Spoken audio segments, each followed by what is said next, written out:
mon réveil, je sors et il y a une dizaine d'hommes autour de moi qui attendaient que je me réveille parce qu'il fallait à tout prix avec eux. Comment comprendre que l'Afrique soit si pauvre alors qu'elle dispose de tant de ressources naturelles?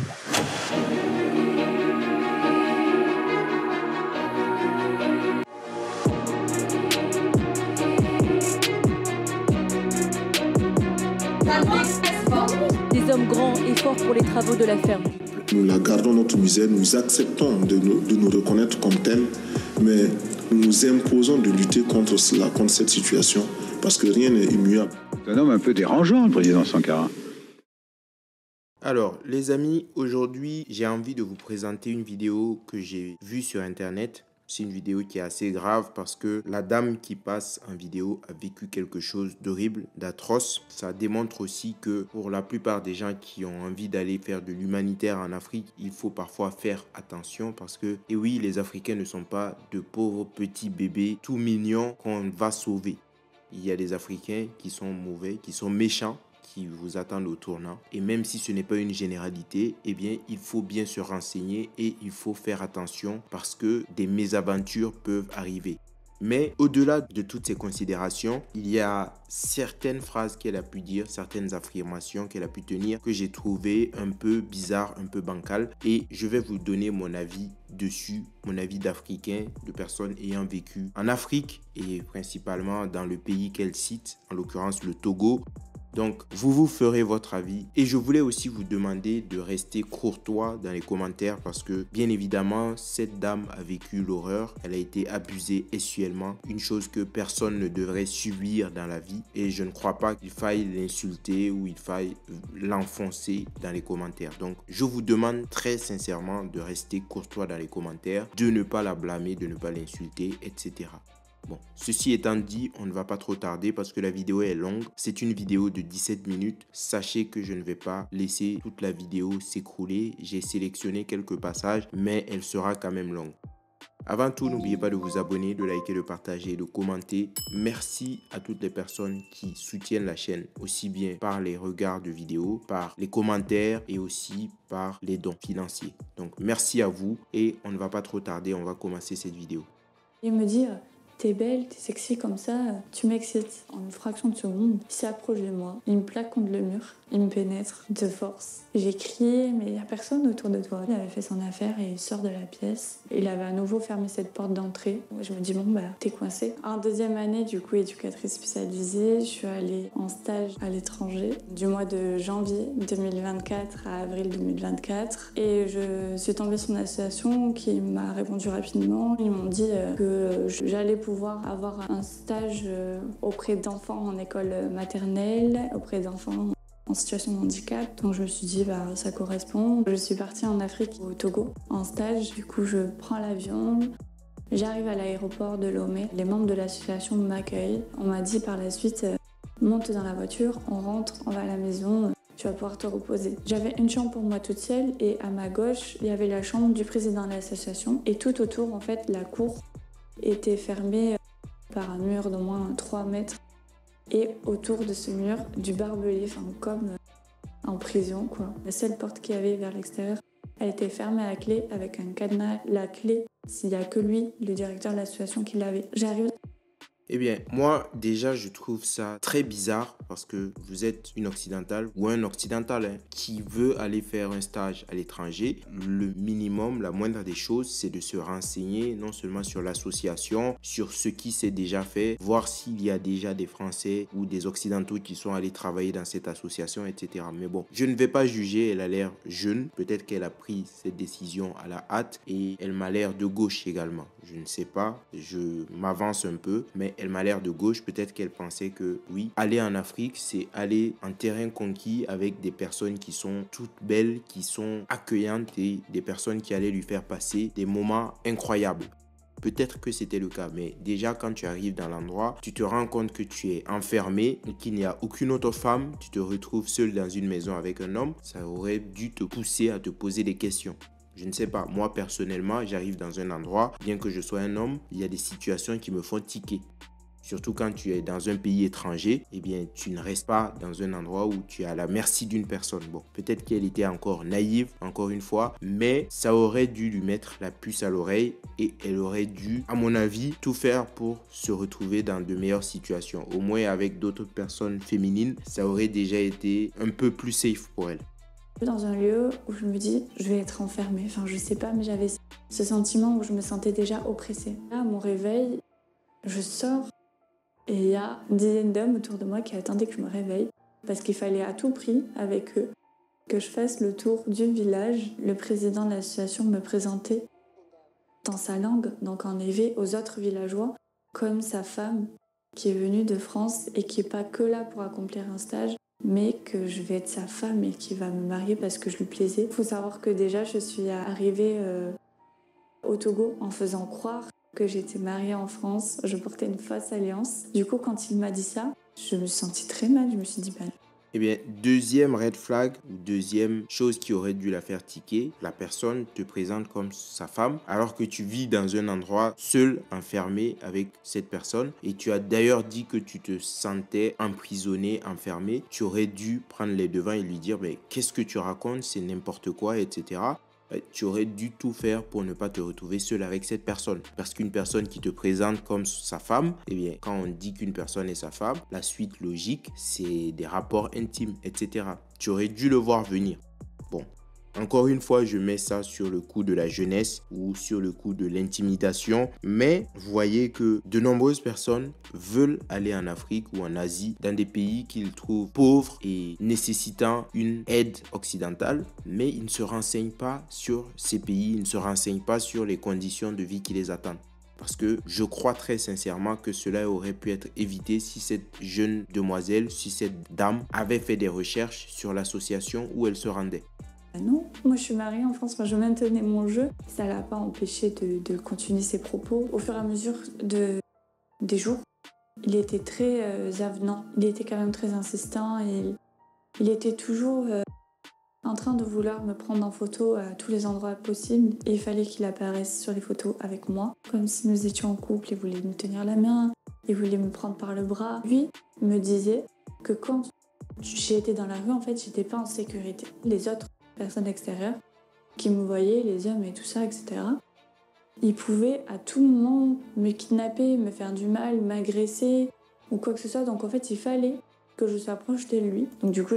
Mais déjà, tu arrives dans un pays, tu te retrouves séquestré, comme tu dis, avec une personne qui te dit tout ça. Moi, j'ai envie de te poser une question. Pourquoi tu n'as pas pris contact avec les autorités françaises dans ce pays ? Parce que de mon expérience, la plupart des Français qui arrivent en Afrique, en général, ils prennent attache avec soit l'ambassadeur français, soit le consulat, non seulement pour s'enregistrer et puis en cas de problème, ils peuvent les contacter pour assurer leur sécurité ou se faire rapatrier. Donc son histoire me paraît un peu bizarre, mais pourquoi pas ? Déjà, quand tu arrives dans un pays, la première des choses, c'est de t'enregistrer soit à l'ambassade, soit au consulat pour dire oui, je suis là pour un certain temps et voici mes coordonnées pour que si quelque chose t'arrive, on puisse te retrouver. Bon, son histoire me paraît un peu bizarre. Je mets ça encore sur le coup de la naïveté ou de la jeunesse, mais ça commence très mal. On va avancer parce que je pense que la première scène que j'avais notée passe un peu par là. Je travaille un matin et il rentre. Et il me dit tiens, je t'apporte à manger, etc. J'étais dans ma chambre, j'avais une robe qui arrive jusqu'aux omoplates, pas du tout décolletée, à manches courtes, qui arrive jusqu'à la cheville, enfin pas du tout moulante ou quoi. Et il me dit t'es belle, t'es sexy comme ça, tu m'excites. Et je lui dis comme toi, parce que moi là je vais juste manger le repas que tu viens de m'apporter. Il me dit non, bébé, là je peux pas me calmer là. Et il ferme la porte de ma chambre. À clé. Je dis qu'est-ce que tu fais ? Enfin, il fait chaud. 38 degrés, s'il te plaît, ouvre quoi, fais du commentaire un minimum. Et il me dit non, mais là, tu comprends pas, je peux pas me calmer. J'ai dit va falloir que tu te calmes. Parce que moi, j'ai envie de rien. Fraction de seconde, il s'approche de moi, il me plaque contre le mur et il commence à m'embrasser dans le cou. Il me tient d'une force, mais vraiment, j'étais contre le mur, qu'est-ce que je peux faire quoi ? Je sens tout de lui contre moi. Et je me dis, mais cet homme me dégoûte. Et je lui dis oralement, mais tu me dégoûtes, s'il te plaît, lâche-moi. Il me pousse et je tombe sur le matelas. Je me glisse sur le côté et j'essaye d'aller de l'autre côté de la pièce pour ouvrir cette porte. J'y arrive pas. Donc il me rattrape, il me tire par les pieds et je retombe au sol. Et je me dis, mais T'as beau le repousser, t'as beau essayer de mettre des coups, enfin je l'ai mordu et le mec il me dit arrête, ça m'excite. Ça l'empêchait absolument pas de continuer. Et de là il remonte ma robe, j'avais un short dessous quand même. Il me tire ce short et de là il me dit bébé j'ai envie de toi, j'ai envie de toi, j'ai envie de toi. Et du coup il me pénètre de force. Et je lui dis mais ça va pas, mais tu me fais mal. Et je pleurais, j'ai crié mais il y a personne autour de toi, t'es enfermée dans cette chambre. À partir de là mon cerveau il se met vraiment en off, enfin il s'éteint je pense et je me dis bah subis, c'était affreux. Je t'ai dit non plein de fois, moi je veux manger mon repas, je veux boire de l'eau, arrête quoi. Il me dit non mais j'ai... Eh bien, c'est vraiment dégueulasse, hein. C'est horrible ce qui lui arrive. Encore une fois, au début, quand j'ai écouté cette histoire, je me suis dit que c'était peut-être faux, mais j'ai retrouvé des photos. Elle a l'air de dire la vérité. Elle s'est vraiment rendue en Afrique, au Togo, pour faire ce stage. J'ai retrouvé l'association, j'ai retrouvé les photos et tout ce qu'elle dit a l'air d'être vrai. En tout cas, les photos prises avec le responsable de l'association, elle était même habillée en africaine, etc. Donc, j'imagine que son histoire est vraie. Mais quand même, je pense qu'il y a eu beaucoup de naïveté de la part de cette fille. Et quand j'écoute cette histoire, je me dis, c'est une agression. Est-ce qui s'est passé? C'est un V. Pourquoi cette histoire ne fait pas de bruit?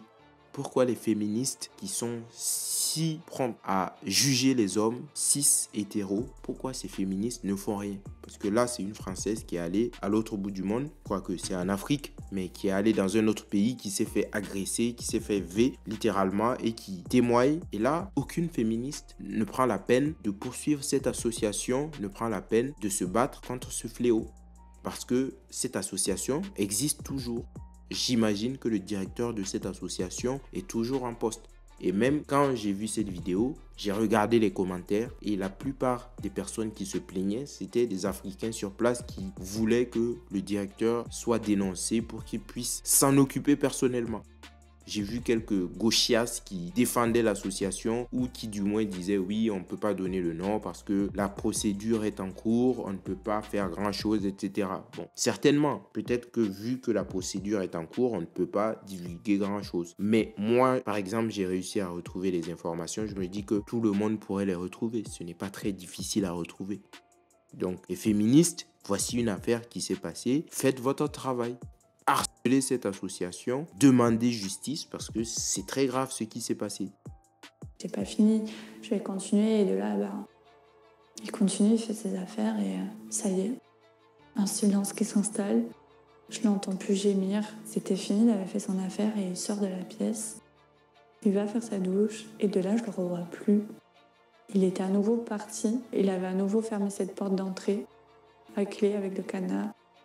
Moi, j'étais encore allongée là et je me disais, mais... Ah oh, ça fait mal, quoi, c'est violent. Je suis allée chercher... Bah oui, c'est violent parce que quand tu as un idéal, tu te dis que tu pars dans un pays pour apporter de l'aide et que tu subis ça, bien sûr que ça remet en cause toute ta définition de l'Afrique que tu te donnais, de ces personnes vulnérables que tu partais aider.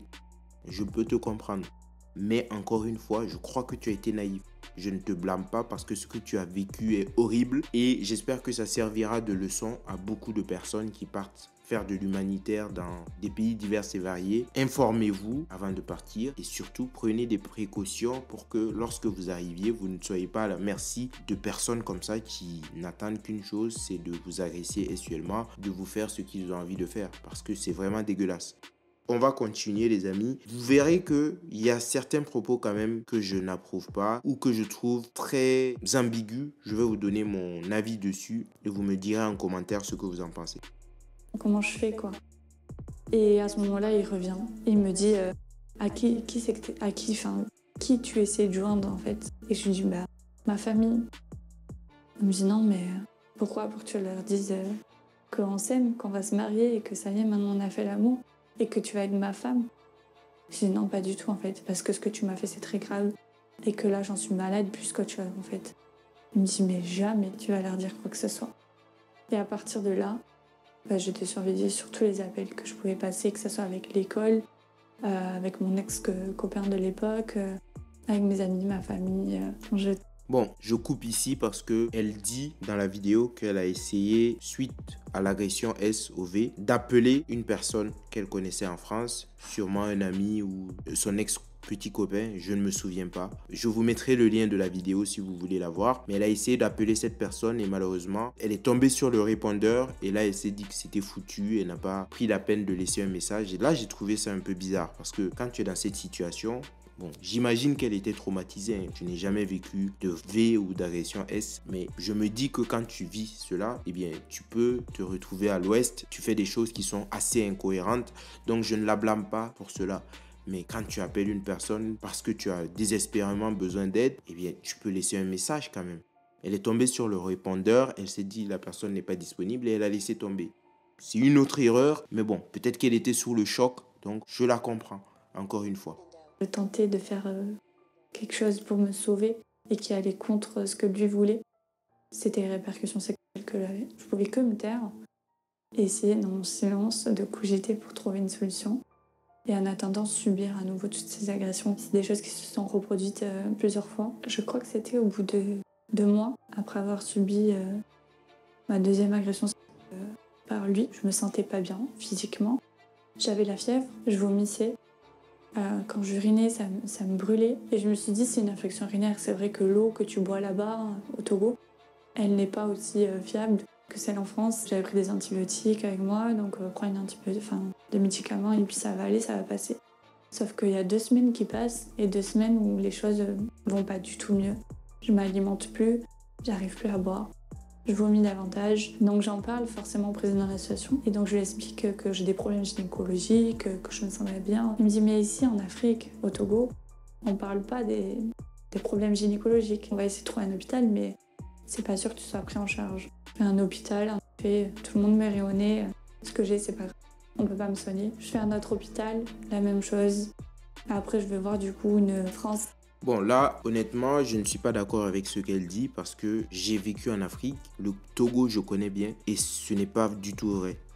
En allant dans un hôpital pour des consultations gynécologiques, les gens ne vous rient pas au nez. Ce n'est pas du tout vrai. D'ailleurs, le gouvernement met en place des initiatives pour que les femmes consultent les gynécologues. Parce qu'en Afrique, en général, quand je dis en Afrique, des gens vont me reprocher encore de dire l'Afrique. Mais oui, dans beaucoup de pays d'Afrique, beaucoup de gens rechignent encore à aller faire des consultations, soit gynécologiques ou des consultations qui touchent aux parties intimes. Et les gouvernements mettent en place des initiatives pour pousser les gens à le faire parce que beaucoup de maladies pourraient être soignées et beaucoup de maladies pourraient être évitées si les gens prenaient la peine de consulter les professionnels de santé. Donc là, personnellement, je trouve qu'elle mitonne. Elle ne dit pas toute la vérité ou elle a voulu dire ça pour appuyer son propos, mais je trouve ça dommage parce que le Togo je connais et franchement je ne suis pas sûr que en vous pointant à l'hôpital pour un problème gynécologique, les médecins vous rient au nez, on vous dise oui on n'a rien à faire pour vous. Après, peut-être qu'elle était dans un village, mais malgré tout, j'ai regardé où l'association se situait. C'est vrai que c'est dans un village, mais même dans ce village, il y a des professionnels de santé spécialisés dans les problèmes intimes. Mais elle me dit, en fait, le gouvernement togolais a interdit à tout médecin d'exercer quelconque consultation gynécologique. C'est-à-dire que si je te consulte là, je risque de me faire tuer. Là, elle dit qu'elle est partie consulter une Française qui était au Togo et qui était spécialiste en gynécologie. Et cette Française lui aurait dit que le gouvernement togolais interdit les consultations gynécologiques. Et ça, c'est faux. Honnêtement, je n'y crois absolument pas. De ce que je connais, ce n'est pas vrai. J'ai fait des recherches sur Internet pour actualiser mes connaissances et ce n'est pas du tout vrai. Je n'y crois pas. Personnellement, je n'y crois pas. Peut-être que tu as eu la poisse et tu es tombé sur des personnes qui ne s'y connaissaient pas ou qui n'avaient pas envie de réaliser ces consultations. Mais personnellement, j'ai vraiment du mal à te croire. Mais bon, continuons. Voyons ce qu'elle dit ensuite. Le président de l'association, il me dit on prend la moto, on part dans un autre hôpital. Il y a un médecin qui accepte de me prendre. Et qui me dit, là, madame, il faut que je vous opère en urgence. Je dis, m'opérer. Alors, j'ai une IST. On n'opère pas d'une IST. Et en fait, il me dit, mais si, là, vous faites une septicémie, là. Madame, vous avez un nodule au niveau de vos parties génitales. Donc, moi, c'était au niveau du clitoris, qui est infecté. Ça fait au moins 5 cm. C'est rempli de pus. Ça infecte votre sang, là, actuellement. Il faut à tout prix vous inciser, en fait. et faire sortir tout ce puf. Et je dis, bah, ça peut pas attendre le rapatriement sanitaire d'urgence. Je me dis, madame, si vous faites ça, vous risquez de mourir dans l'avion. Et je me dis, mais en même temps, là, j'ai trop mal, je souffre trop, je sens que mon corps, il lâche, faut faire quelque chose, quoi. Donc je décide de lui faire confiance. Donc je m'allonge. Il me dit, madame, là, j'y vais. Je dis, bah, allez-y, vous allez faire quoi? Et le temps que je dise, vous allez faire quoi? C'est trop tard. Il a pris l'aiguille, il l'enfonce au niveau de l'infection et il retire tout le pus. Il me dit, madame, vous voyez ça là? Tout le pus. Bien sûr, il n'y a pas d'anesthésie générale, il n'y a rien. Je jure les deux. Bon, là encore, je ne suis pas d'accord avec son témoignage parce que l'anesthésie, elle existe en Afrique. L'anesthésie locale comme générale, tout ça, ça existe en Afrique. Et même quand j'y étais encore, je me suis déjà fait retirer des dents. L'anesthésie, elle existait. Des personnes qui se sont faites opérer, elles ont reçu l'anesthésie générale. Après, peut-être qu'elles se trouvaient dans un village, mais encore une fois, ça me paraît très très compliqué. Même dans les villages, si un médecin prend la responsabilité de t'opérer, il a quand même le kit pour t'anesthésier. Donc je crois sincèrement qu'elle essaie de rajouter des détails pour essayer de faire du sensationnel, mais ça ne sert pas sa cause. C'est ce que je crois personnellement. Nous allons regarder le prochain extrait pour voir ce qu'elle dit. Il m'avait balancé de l'eau sur la figure, il m'avait mis des claques et il m'a dit, c'est bon, je t'ai fait le pansement au niveau du coup de tes parties génitales, c'est réglé, t'as eu la perfusion, les médicaments sont donnés, tu peux te lever, tu peux repartir chez toi. Puis là, comme si de rien n'était, je reprends la moto et je rentre au domicile, là où j'étais hébergée. Donc là, elle vient de subir son opération, comme elle dit. Elle est même tombée dans les pommes parce que la douleur était insoutenable, j'imagine. Elle se fait réveiller avec un seau d'eau sur la gueule. J'ai du mal à y croire. Personnellement, j'ai vraiment du mal à y croire. Et juste quelques minutes après s'être fait opérer les parties génitales, elle peut se faire remorquer à moto pour rentrer chez elle. Bon, personnellement, je ne sais pas si c'est possible. Parce que lorsque vous vous faites opérer des parties génitales, la douleur doit être telle que vous ne pouvez pas monter à moto. Surtout quand l'opération s'est faite sans aucune anesthésie. Après, c'est mon avis. Peut-être qu'elle a vraiment vécu cela. Je donne mon avis et j'y vais avec des pincettes parce que ce qu'elle a vécu est horrible encore une fois. Je le répète. Mais il y a quelques détails que j'ai du mal à assimiler. Bon, on va voir le prochain extrait. Tous les jours, tu essayes de survivre. La suite de mon séjour, ça s'est plutôt bien passé en fait pour moi parce que le directeur de l'association est musulman. Donc... Ah, il est musulman. Ce n'est pas moi qui le dis, c'est elle. Donc c'est bizarre. Je trouve que c'est bizarre qu'encore une fois, un partisan de la RATP se retrouve encore dans une histoire de V, d'agression S. Comme c'est bizarre. Apparemment, Allah, il n'est pas très regardant sur ses pratiques. Il y a eu le ramadan. Ça m'a sauvé un mois, parce que du coup, il ne tentait rien, ne m'approchait pas. Jusqu'à la fin, je pensais ne pas arriver à rentrer. Je lui disais petit à petit, là on arrive proche de la date, il faudrait organiser mon départ. Il me disait, promets-moi que quand tu seras en France, tu vas faire toutes les démarches administratives, soit pour me faire venir en France, soit pour que tu reviennes, toi, vivre auprès de moi. Et je lui ai promis, parce que c'était la seule solution, pour qu'il me ramène à l'aéroport et que je puisse partir.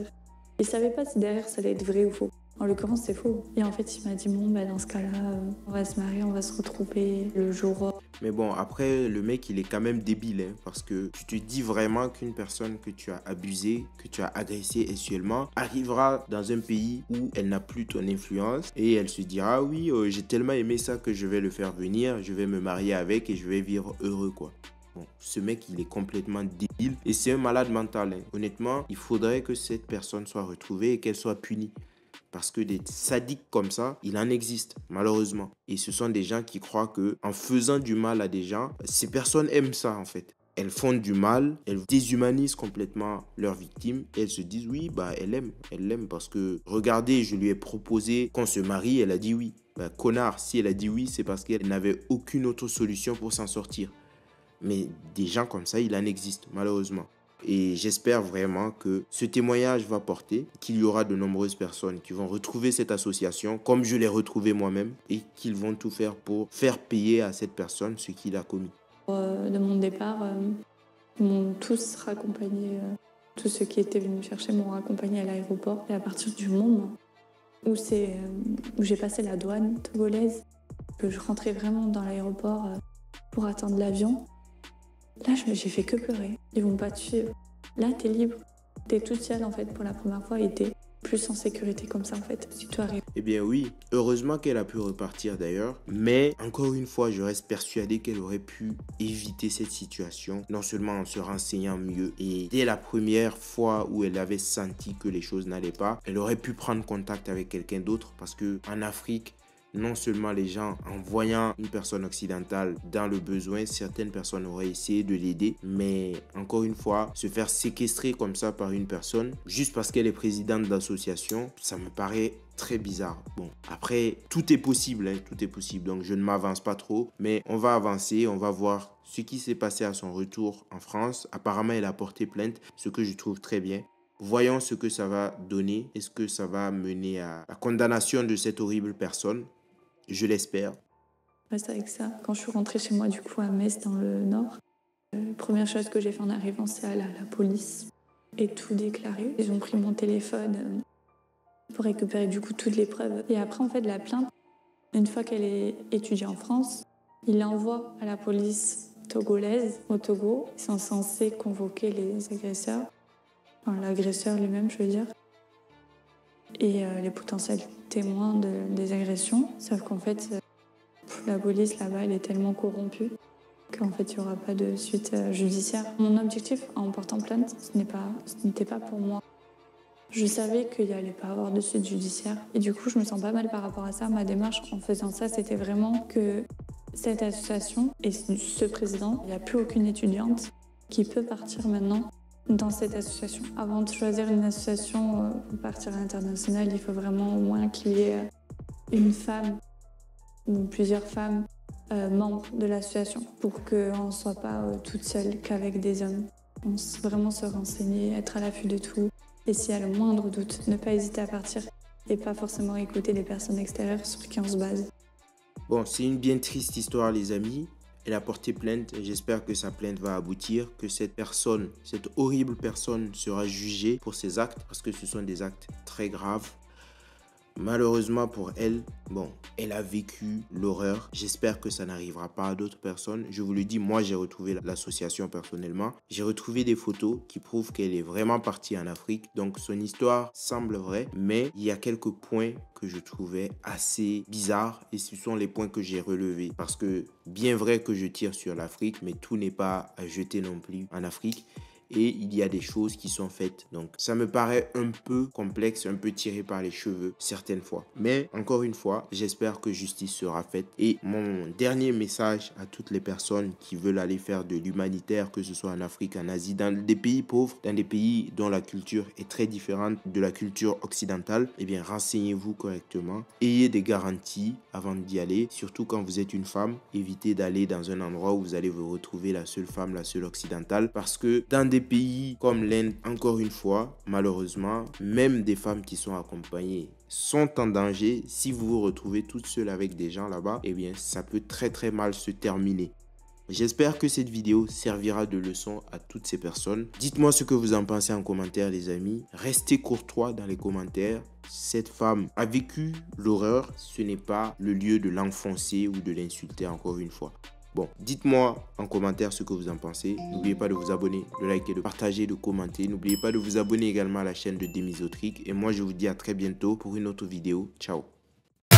Blanc sans le laine, avec black, comme quoi sans haine, on est tous les mêmes.